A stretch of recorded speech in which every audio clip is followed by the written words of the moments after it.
अभी हम लोग सातवाहन वंश के बारे में पूरा डिटेल में देख लिए, पूरा कंप्लीट देखे। थोड़ा सा विदेशी शासक जो आए थे यहाँ पे, कुषाण वगैरह के बारे में अभी हम आपको आगे चल के बताने वाले हैं। उससे पहले हम लोग थोड़ा ये देख लेते हैं कि मौर्योत्तर काल की विशेषता क्या क्या थी। चूँकि मौर्य काल की विशेषता भी हम लोग पढ़े थे, तो मौर्योत्तर काल की क्या क्या खास बात थी जो सातवाहनों पे भी लागू होता है, जो चेदी वंश जो खारवेल था उन पर भी लागू होता है। यानी कि जितने भी मौर्य काल के बाद के टाइम को क्या बोलते हैं हम लोग, पोस्ट मौर्य पीरियड बोलते हैं, जिसको कि हम लोग मौर्योत्तर काल कहते हैं। तो उस समय के बारे में क्या खास बात है हम लोग वो देख लेते हैं। सबसे पहला पॉइंट है कि अनेक राजनीतिक इकाइयों का उदय हुआ। राजनीतिक इकाई का मतलब पॉलिटिकल जो कई सारे यूनिट अलग अलग आए। हम बताए थे पहले कि जब मगध टूट चुका था पूरी तरह से, जब मौर्य काल जो है पूरी तरह से, मौर्य काल का टाइम जब ख़त्म हो जाता है, तो उसके बाद क्या होता है, धीरे धीरे छोटे छोटे कई सारे राजा लोग आ जाते हैं। क्योंकि अब मगध वो ताकतवर पहले के जैसा नहीं रहा, तो जब कोई शासन जो है जब ताकतवर नहीं रहेगा, तो ऐसे में छोटे छोटे राजनीतिक दल तो होंगे। वो राजनीतिक इकाई जो जो व्यक्ति कि कल तक सामंत था, अब वो अपने आप को स्वतंत्र घोषित करेगा और वो कहेगा हम राजा हैं। खुद सातवाहन जो सेमुक थे, सेमुक भी क्या थे पहले मतलब एज इट इज, जैसे कि जो किसी ज़मीन का मालिक होंगे, वो सूबेदार टाइप का कह सकते हो। और आने वाले समय में क्या हुआ, वो अपने आप को अलग घोषित कर, एक अलग राज्य घोषित कर लिए, सातवाहन वंश बना लिए। तो मौर्य काल के ख़त्म होने के बाद जो मौर्योत्तर काल में क्या हुआ, अनेक छोटी छोटी राजनीतिक इकाई का उदय हुआ। क्यों उदय हुआ? क्योंकि जो पिछला जो राजा लोग थे वो क्या थे, कमज़ोर पड़ चुके थे। उसके अलावा व्यापार वाणिज्य का विकास हुआ, ये सबसे खास बात हुआ। हालांकि व्यापार वाणिज्य तो मौर्य काल में भी चला करता था, व्यापार वाणिज्य तब भी चला करता था, लेकिन इस समय आकर के व्यापार और वाणिज्य और ज़्यादा हो गया। इसके पीछे रीज़न क्या रहा होगा, जो हम बताए थे भी जस्ट पहले ना, कि जो नौकाहन मतलब कि जो नाव वगैरह, जहाज़ वगैरह जो है काफ़ी अच्छे से एक्टिव हो चुका था। मतलब कई सारे अच्छे अच्छे कारीगर हो चुके थे। अच्छा, एक राजा, अब राज को जो है ना भूख बढ़ चुका था, राजा की भूख बढ़ चुका था। अब वो चाहता था कि हम केवल अपने क्षेत्र के लोगों से ही कर इकट्ठा ना करें, बल्कि विदेशी लोग, अगर कोई बाहरी क्षेत्र के भी लोग हैं, हम उनसे भी कुछ ना कुछ सामान क्या करें, अपने पास जोड़ें। जो चीज़ हमारे पास नहीं है वो हम दूसरे क्षेत्र से मंगाएंगे, और जो चीज़ हमारे पास ज़्यादा है उसको हम क्या करेंगे, सेल करेंगे। तो क्या होगा, व्यापार और वाणिज्य का विकास हो। इस काल की सबसे खास बात है कि यहाँ पर बिजनेस बहुत ज़बरदस्त तरीके से चलता है। अनेक राजनीतिक इकाई तो आएगा, छोटे छोटे कई प्रकार के राजा भी देखने को मिलेगा। उसके बाद भक्ति की अवधारणा आई। अब यहाँ पर लोग ईश्वर की भक्ति करेंगे। ध्यान देना, अब ईश्वर के प्रति का जो समर्पण है वो थोड़ा बढ़ेगा। हम बताए थे ना कि मौर्य काल के समय में जो बौद्ध वगैरह, जो बौद्ध और जो जैन धर्म के बारे में हम बताए थे, उस समय एक्टिव था। धीरे धीरे जैन और बौद्ध धर्म का क्या होगा, पतन होगा। तो जैसे जैसे जैन धर्म और बौद्ध धर्म का पतन होगा, तो हिंदू धर्म में क्या आएगा, उत्थान आएगा। और हिंदू धर्म में जो कई सारे जो एक्टिव जो लोग होंगे, जो संत वगैरह होंगे, वो क्या करेंगे, भक्ति परंपरा को लाएंगे। तो अब यहाँ पर ईश्वर की भक्ति किया जाएगा। और ईश्वर की भक्ति में सबसे मज़ेदार बात है कि सभी लोगों को धीरे धीरे हक मिलेगा। कोशिश किया जाएगा कि ईश्वर की भक्ति को सभी लोग कर पाएँ, क्योंकि बहुत सारे लोग क्या कहते हैं, हिंदू से जैन और बौद्ध बन चुके थे, तो हिंदू धर्म का पुनरुत्थान भी जरूरी था। तो भक्ति की अवधारणा है। उसके अलावा विदेशियों का समाज में आत्मसतीकरण, इसका मतलब क्या होता है, आत्मसतीकरण का मतलब क्या होता है, अपनाना। तो कई सारे जो विदेशी शासक यहाँ पर हमला करने के लिए आए थे, जो बताए थे, शक आए थे, कुषाण आए थे, इंडो ग्रीक आएंगे, यवन के जो लोग आएंगे। अब पहले तो आक्रमण करने के मूड से आए थे कि यहाँ से लूट कर लेके चले जाएंगे। लेकिन जब वो यहाँ आए ना, तो जब यहाँ के समाज में यहाँ पे जो रहना शुरू किए, तो घुलना मिलना स्टार्ट कर। अच्छा, लालच भी था। लालच ये था कि अगर यहाँ पर वो अपना साम्राज्य अगर बना के रखते हैं तो इनको और फ़ायदा होने वाला था। सिर्फ एक बार लूट कर जाने से उतना फ़ायदा नहीं था। तो ये सोचे क्या कि यहाँ ऐसा करते, यहाँ पर रह कर ही ठीक से लूटेंगे। तो धीरे धीरे क्या हुआ, वो इसी समाज के हिस्सा बनते चले गए। अच्छा, जब वो यहाँ पर इसी समाज के हिस्सा बन जाएंगे तो पता है क्या होगा, हम बताए थे पहले कि जब दो कल्चर आपस में मिलते हैं, विदेशी लोगों का अपना कल्चर है और भारतीय लोगों का अपना कल्चर है। जब कल्चर एक जगह दोनों मिलता है ना, तो कल्चर में ट्रांजैक्शन होता है। कुछ चीज़ें वो हमें सिखाएंगे और कुछ चीज़ें हम उनको सिखाएंगे। अभी हम आगे चल के पढ़ने वाले हैं कि विदेशियों का समाज में आने से भारत के समाज को क्या फ़ायदा हुआ। जैसे कई बार क्वेश्चन एग्जाम में यूपीएससी में पूछा जाता है, सोशल इशू में पूछा जाता है कि इस्लाम का भारत में आने से भारतीय समाज पर क्या प्रभाव पड़ा। ये पूछा जा चुका है कई बार क्वेश्चन। और दूसरा क्वेश्चन ये भी है कि इस्लाम को क्या फ़ायदा हुआ, क्योंकि इस्लाम भारत में आया तो हमें तो फ़ायदा मिला, लेकिन इस्लाम को भी फ़ायदा हुआ भारतीय समाज से, क्योंकि भारतीय समाज से उन्होंने भी बहुत कुछ सीखा। ठीक है, जैसे जो भक्ति की जो बात करते हैं, ये जो भक्ति की बात करते हैं वो इस्लाम में नहीं था। देखो एक चीज़ समझो, ईश्वर को लोग दो तरह से मानते हैं। एक होता है कि जो ईश्वर को पिता समान मानता है, पूजा करता है, एक तरह का वो भक्ति हुआ। और दूसरे तरह का भक्ति क्या हुआ कि हम उसको ईश्वर को अपना लवर मानते हैं। समझ रहे हो, हम ईश्वर से प्रेम करते हैं और कोई ईश्वर की पूजा करता है, दोनों में अंतर है। वो प्रेम के माध्यम से पूजते हैं और ये कोई पिता के समान, मतलब कि हाथ जोड़ करके इस तरह से कि माई बाप के टाइप से, कि माई बाप आप मेरा ये काम कर दो तो आपको इतना चढ़ावा चढ़ा देंगे। तो इस्लाम में ये परंपरा है, जो पैगंबर को लोग मतलब कि वो उनको एक पिता के रूप में रखा गया है कि वो सभी के मालिक हैं। मतलब पैगंबर तो क्या है, एक दूत है। पैगंबर मतलब क्या होता है, दूत, यानी कि अल्लाह के दूत हैं वो, जो अल्लाह की बात को वो लोगों को समझाते हैं। तो पैगंबर एक मीडिएटर के रूप में इस्लाम में रखा गया उनको। हालांकि इस्लाम धर्म के संस्थापक रहे हैं, लेकिन लोगों का ये मानना कि पैगंबर जो अल्लाह की जो बात है वो पैगंबर के माध्यम से लोगों को बताया जा रहा है कि अल्लाह की मर्जी क्या है, यानी ईश्वर की मर्जी को पैगंबर के माध्यम से लोगों को बतलाया जा रहा है। जबकि अगर हम बात करते हैं मतलब कृष्ण और मीरा की एग्जांपल लेते हैं, तो वहाँ पे मीरा और कृष्ण के बीच कैसा रिलेशनशिप है, एक प्रेम का संबंध है। वहाँ पर मतलब वो उससे बेइंतहा प्यार करती है, वो लव करती है वहाँ पे। और यहाँ पर क्या है कि हम उनको क्या करते हैं, पूजते हैं। अंतर समझ में आ रहा है दोनों में डिफरेंस क्या है।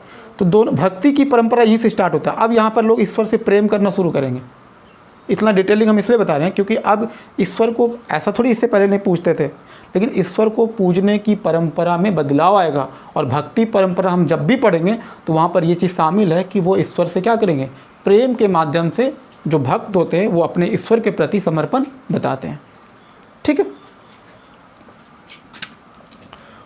उसके बाद देखो भूमि दान की प्रथा स्टार्ट होगा। अच्छा, अब जब कर्मकांड थोड़ा सा बढ़ेगा, कर्मकांड तुमको यहाँ भी देखने को मिलेगा। तो कर्मकांड होगा तो बदले में क्या मिलेगा उनको, ब्राह्मणों को क्या चाहिए, दान दक्षिणा चाहिए। और वो दान दक्षिणा के माध्यम से अपने ज़मीन का धीरे धीरे साइज क्या करेंगे, बढ़ाएंगे, बढ़ेगा ना ज़मीन धीरे धीरे। तो भूमि दान की प्रथा शुरू होने से क्या होगा, अब छोटी छोटी राजनीतिक इकाई और मजबूत होगा। कल तक मान लो जिसको आप थोड़ा सा ज़मीन दिए थे वो अभी उतना मजबूत नहीं हुआ है। जैसे जैसे उसको ज़मीन और ज़्यादा दान दक्षिणा में मिलेगा तो साइज क्या हो जाएगा, बढ़ते जाएगा ना। हम एग्जाम्पल के तौर पे कहते हैं, जो हमारे पूर्वज थे जो कहते थे हमारे पास 1000 बीघा ज़मीन है, इतना बीघा ज़मीन है, कहाँ से आया था, राजा लोग उनको दान दक्षिणा में तो दिए होंगे। हो सकता है कि कभी वो अपने राजा के सामंत रहे होंगे, सामंत समझ रहे हो ना, जो अपने क्षेत्र से क्या करता होगा, कर को इकट्ठा करके राजा को देता होगा। और समय आने पे क्या हुआ, धीरे धीरे उसका ज़मीन का साइज क्या होता चला गया, बढ़ते चला गया। अच्छा, राजा कमज़ोर पड़ेगा तो सामंत क्या होगा, स्ट्रांग होगा। और एक समय के बाद वही सामंत क्या करेगा, राजा के खिलाफ बगावत कर देगा और राजा जी को हटा देगा। बोलेगा राजा जी आपका टाइम निपट गया, अब मेरा शासन आएगा, अब अपना टाइम आ गया है, अब आप लोग निकलो। तो हर बार यही होगा। अंग्रेज के टाइम में भी हम बताएंगे कई सारे सामंत लोग आएंगे। ठीक है, तो भूमि दान की परंपरा से क्या होगा, सामंतवादी व्यवस्था शुरुआत होगा। ध्यान देना, यहीं से सामंतवादी प्रथा स्टार्ट होता है। क्योंकि ज़मीन किसको दोगे, किसी न किसी व्यक्ति को दोगे ना, कि चलो ठीक है भाई ये ज़मीन आपको हम दिए और इसके बदले हमको इतना टैक्स चाहिए। तो भूमि दान की परंपरा यहाँ से, हालांकि देखो भूमि दान दो तरीके से हो रहा है, एक कर के लिए और दूसरा ऐसे कर्मकांड के लिए। टैक्स चाहिए इसलिए हम आपको दिए, ये एरिया ले जाओ, ये पूरा का पूरा गाँव ले जाओ, लेकिन बदले में हमको इतना कर चाहिए। और दूसरा तरीका क्या है कि मेरा कर्मकांड की मेरा दिल खुश हो गया, ले भाई जा ऐश कर, है ना। जस्ट लाइक वही फीलिंग है, जा सिमरन जा, जी ले अपनी ज़िंदगी, ले जा जितना ले जाना है। ठीक है। अच्छा, भारत का अब एक चीज़ समझना, विदेशियों के साथ हमारा जो है रिलेशनशिप काफ़ी अच्छा रहेगा, क्योंकि व्यापार और वाणिज्य के लिए हम लोग बहुत एक्टिव हो चुके हैं। तो भारत का रोम के साथ, रोम वही जो इटली का क्षेत्र है, रोम एवं दक्षिण पूर्व एशिया। दक्षिण पूर्व एशिया किसको कहेंगे, जैसे भारत का क्षेत्र देख लो, एशिया के जो इस क्षेत्र को तुम देख लो, जहाँ पे वियतनाम वगैरह है, वियतनाम है, इंडोनेशिया है, ये जो पूरा क्षेत्र है, जो नीचे का क्षेत्र है, म्यांमार वगैरह जितना भी है, ये सब क्या है, यानी एशिया का दक्षिण और पूर्वी क्षेत्र।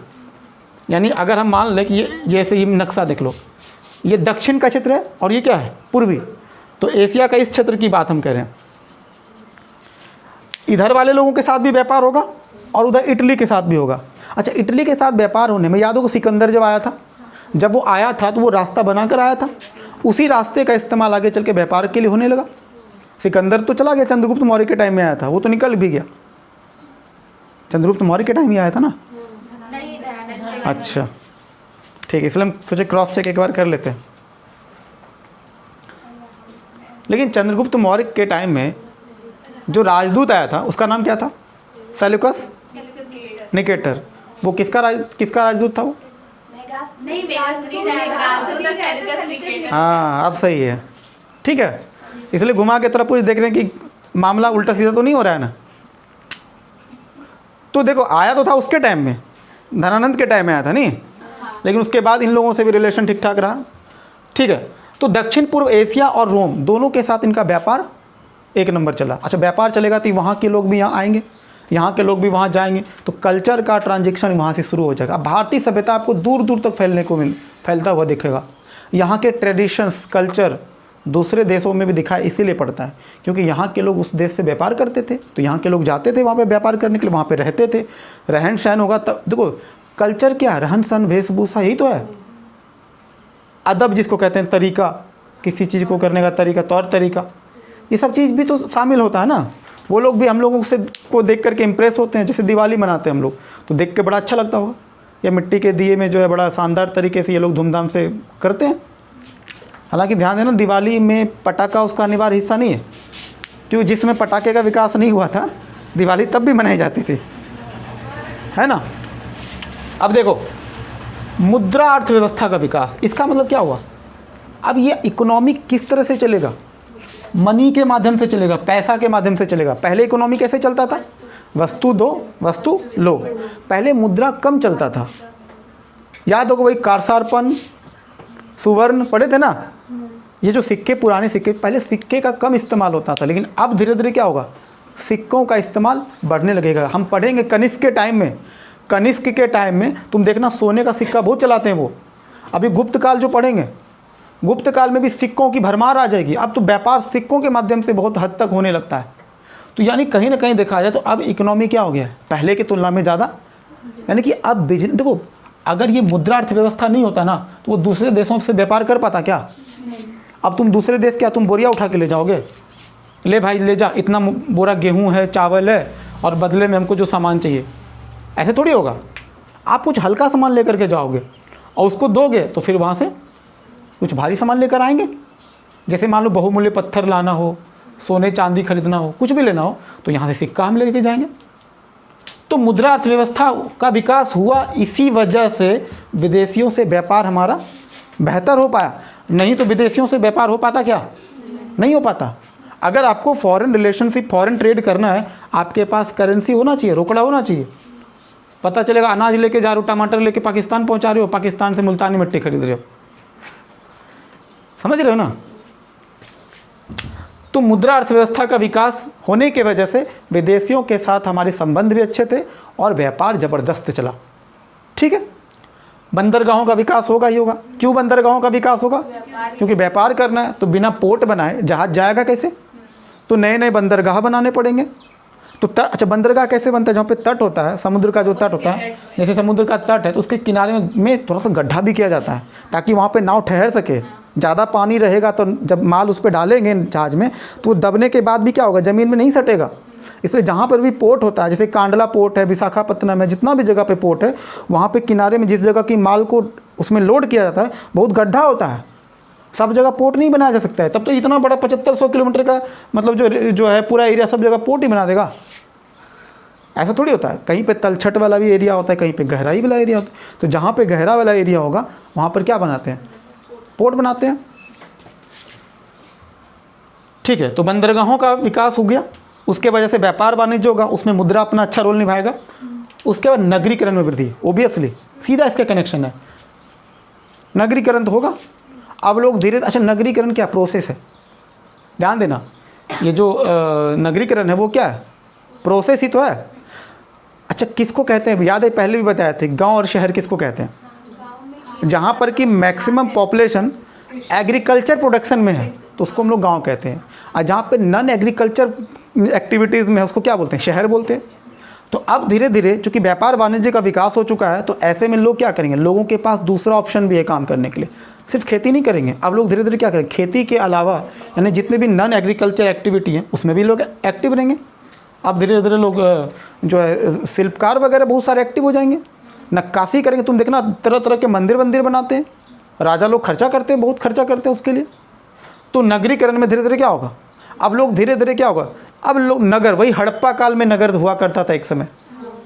अब नगरीकरण को इसमें क्या बोलते हैं, अर्बनाइजेशन कहते हैं, अर्बन, और गांव को रूरल कहते हैं। तो अब अर्बनाइजेशन होने लगेगा। अच्छा, बहुत सारे लोग गांव से धीरे धीरे क्या होगा, एक माइग्रेशन भी चलते तुमको दिखेगा। माइग्रेशन क्या होता है कि गांव के लोग अब धीरे धीरे शहर की ओर उन्मुख होते जा रहे हैं। क्यों? क्योंकि अब उनको पता है कि शहर में रोज़गार ज़्यादा है, एम्प्लॉयमेंट ज़्यादा है, यहाँ पे एम्प्लॉयमेंट कम है।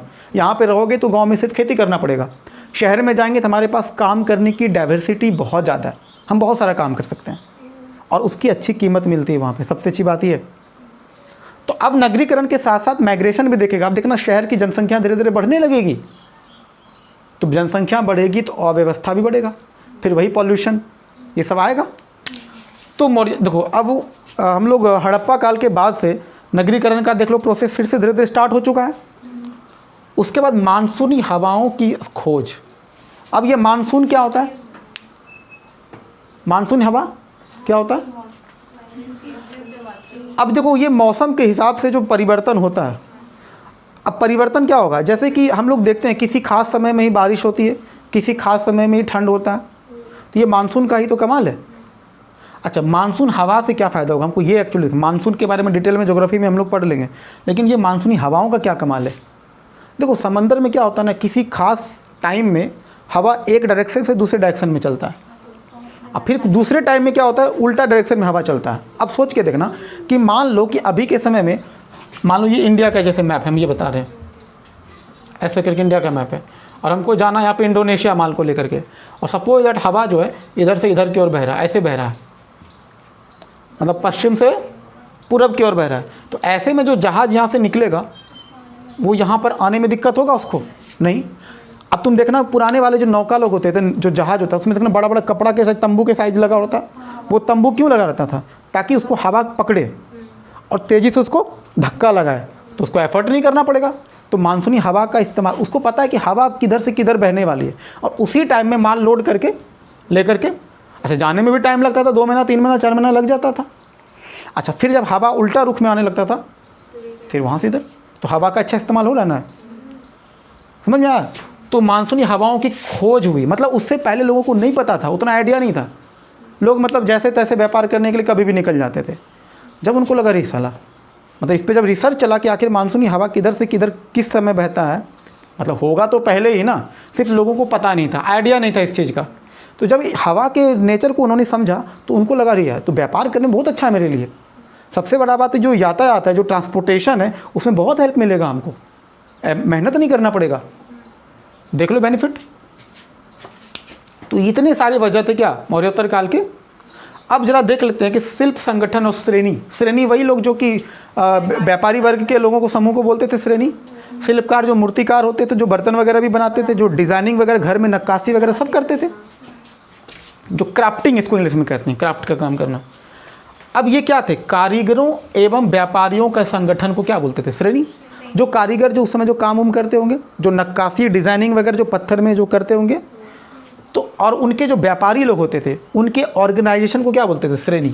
अब ये श्रेणियाँ क्या करेंगी, बहुत सारे डिसीजन लेंगी, जैसे व्यापार कैसे करना है, किन से करना है, किन से नहीं करना है। हर एक व्यापारी, जैसे आज दुनिया में व्यापार कैसे चलेगा उसके लिए WTO है ना भाई, वर्ल्ड ट्रेड ऑर्गेनाइजेशन, वही तय करता है ना कि व्यापार करने का जो रूल रेगुलेशन होता है, जो वैश्विक लेवल पे होता है, जो ग्लोबल लेवल पे होता है, तो वो वही तय करता है। तो उस समय कौन तय करता होगा, श्रेणी लोग। तो कारीगरों एवं व्यापारियों के संगठन को क्या बोलते हैं, शिल्प संगठन या फिर श्रेणी बोलते हैं। अच्छा, यही देखो एक चीज़ और ये भी काम करता था, सदस्यों के पारिवारिक विवादों का न्याय। मतलब अगर उस व्यापारिक सदस्य में से कोई व्यापारिक वर्ग के किसी मेंबर में अगर किसी फैमिली में कोई डिस्प्यूट वगैरह का अगर मामला हो गया, ये लोग आपस में निपटा लेते थे। पंचायती वगैरह कर लेते होंगे, चलो भाई टेंशन मत लो, होता है, छोटा मोटा बात है। तो न्याय वगैरह भी आपस में ये लोग कर लेते थे। इसके अलावा देखो निर्मित कानून, ध्यान देना, इनके द्वारा जो भी ये जो ऑर्गेनाइजेशन है, संगठन है, ये ऐसा नहीं कि इलीगल है, राजा इसको परमिशन दिए हुए हैं कि तुम अपने हिसाब से कानून बना सकते हो। ये एक कह सकते हो उस हिसाब से जो एक कॉन्स्टिट्यूशनरी जो है बॉडी थी, इसको मान्यता प्राप्त था कि तुम जब न्याय करते हो पारिवारिक विवादों का, तो उस परिवार को मानना पड़ेगा वो बात, वो जो तुम जो भी फैसला करोगे उस परिवार को मानना पड़ेगा। इसके अलावा जो निर्मित कानून होंगे, इनके जो कानून ये बनाएंगे, ये कानून राज्य द्वारा मान्यता प्राप्त है। तो इसलिए श्रेणी को हल्के में मत लो।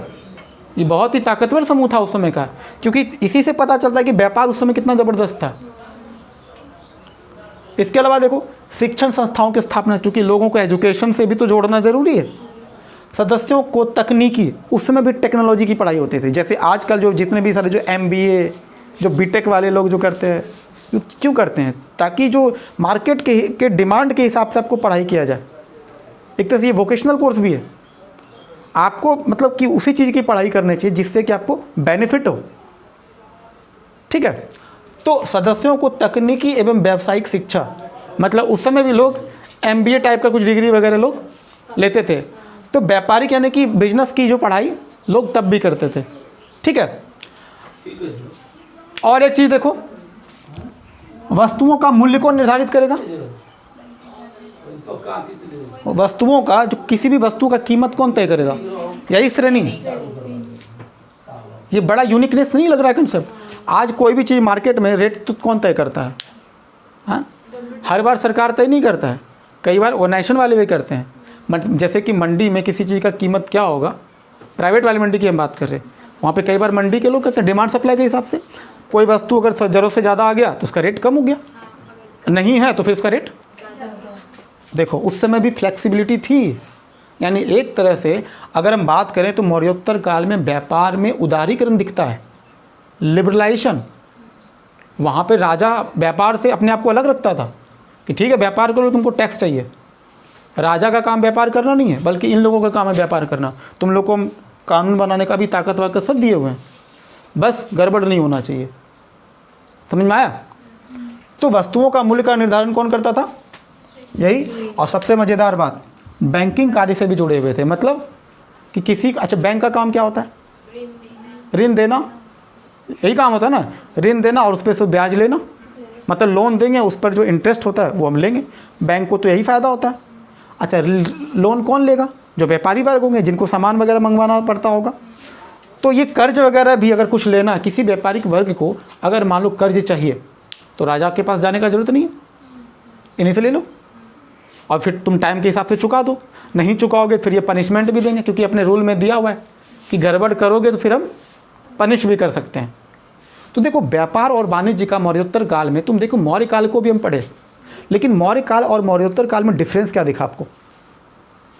मौर्य काल में इतना रेगुलेशन तरीके से, रेगुलेट तरीके से व्यापार नहीं हो रहा था जितने अच्छे रेगुलेशन तरीके से मौर्योत्तर काल में हुआ। एक वेल प्लान्ड, एक अच्छे से कानून के माध्यम से शासन चल रहा था।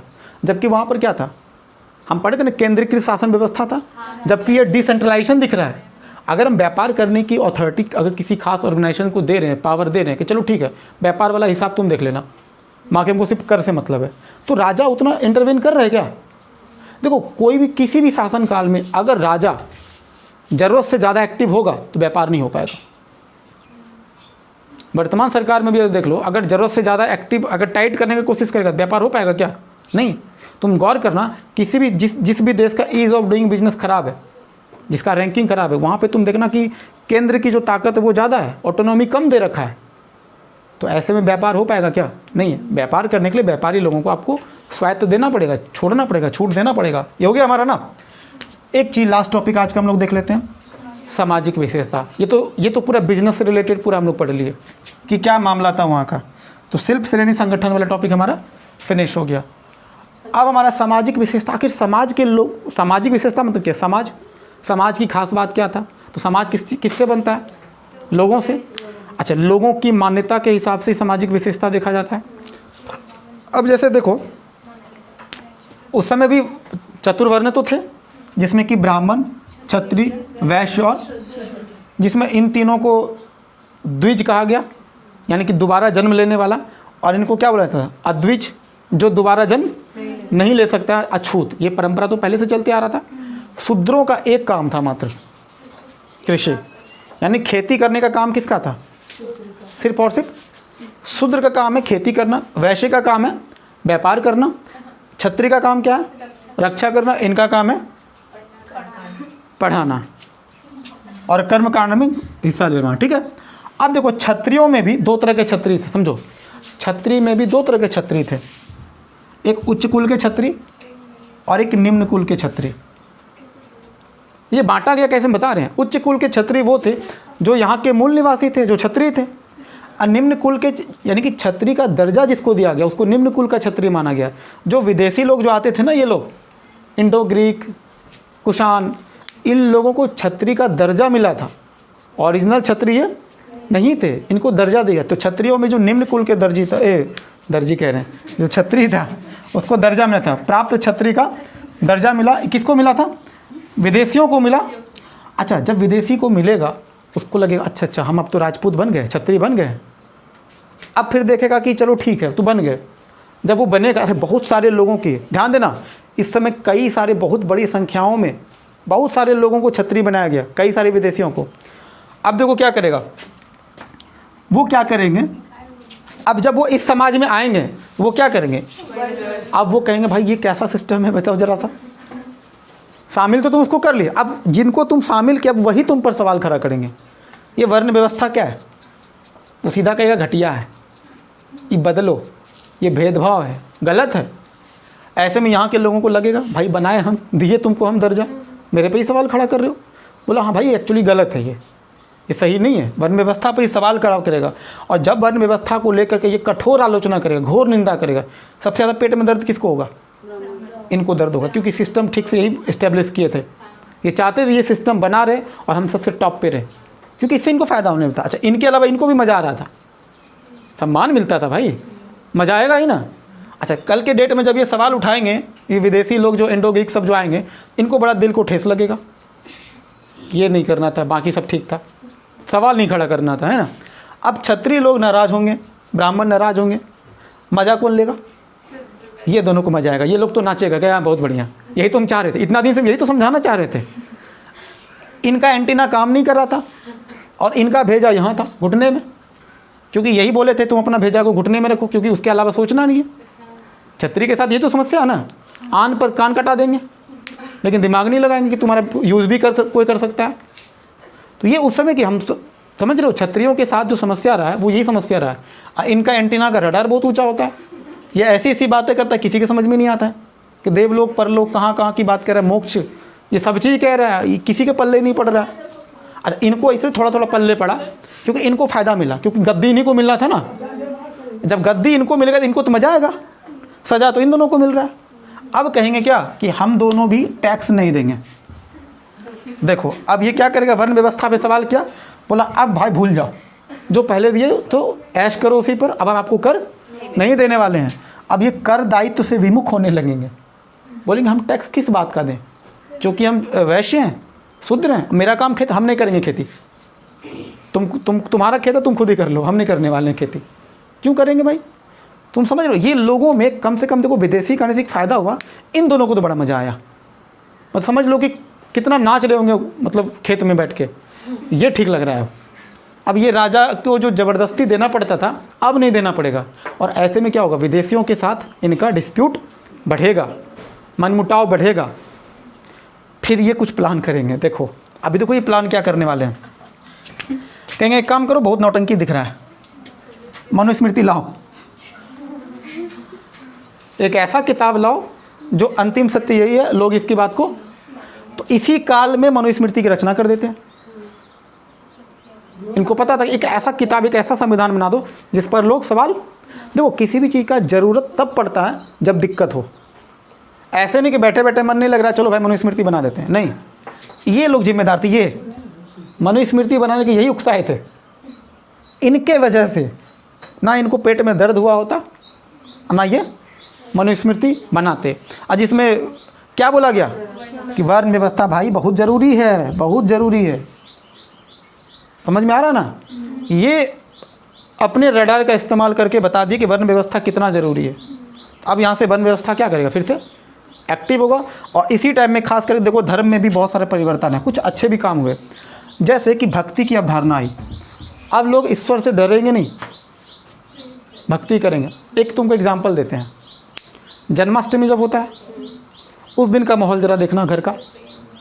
अच्छा एग्जाम्पल दे रहे हैं, जन्माष्टमी में घर का माहौल देखना और जब छठ पूजा होता है उस दिन का माहौल देखना, दोनों में डिफरेंस क्या है? डर का माहौल किस दिन रहता है? Mistake, one mistake of my like then collapse. ऐसा लगता है कि एक गलती भी अगर हो गया बर्बाद हो जाएंगे, तो लोग डर डर के दम निकाल देता है पर्व 3 का। और फिर जन्माष्टमी में उस दिन भी भूखा रहना पड़ता है, लेकिन लोग मज़े में रहते हैं। ठीक है, कृष्ण का मामला किसका है? कृष्ण का। और कृष्ण से लोग डरते कहाँ हैं? कभी सुना कि कृष्ण से डर गया लोग? नहीं। कृष्ण से के साथ जो भक्त लोग जो जुड़ाव महसूस करते हैं वही ढंग से। तो यही बात है। अब देखो भक्ति की अवधारणा आएंगी, अब लोग ईश्वर से क्या करेंगे? ईश्वर से प्रेम करेंगे। और ये सब प्रेम करने के लिए कौन सिखाता है? ये जानता है कि हम अगर ये सब चीज़ नहीं ठीक की अभी तो फिर ये लोग बगावत कर देंगे, और ऐसा बगावत करेंगे पूरा सिस्टम ख़त्म हो जाएगा। देखो अपने कहते हैं ना कि अपने अस्तित्व को बचाने के लोग हर प्रपंच को रचते हैं। हालांकि ये अच्छा प्रपंच था, चलो भाई भक्ति का तरीका बदला लोगों से, भागवत धर्म का विकास होगा। अब देखना विष्णु राम जी सब एक्टिव हो जाएंगे धीरे धीरे, सबकी कहानी धीरे धीरे पढ़ना शुरू कर दोगे, क्योंकि लोगों को समझाना भी तो है, देवताओं की बात को ठीक से प्रूफ भी तो करना है। उसके अलावा क्या है, शैव धर्म में भी जो पाशुपत संप्रदाय है उसका विकास होता है। मतलब शिव को मानने वाले ही कई सारे लोग होते हैं ना, तो उसी में एक संप्रदाय क्या है, पाशुपत संप्रदाय, एक नया संप्रदाय का स्थापना होता है। उसी टाइम जो है भागवत धर्म का विकास होगा। ये सब चीज़ एग्जाम में कई बार पूछा गया है। और इस तरह से हम लोगों को सामाजिक विशेषता वाला टॉपिक हम लोग का खत्म हो गया। तो मौर्योत्तर काल से रिलेटेड और भी जो चीज़ होगा वो हम लोग कल देखते हैं। ठीक है, थैंक यू।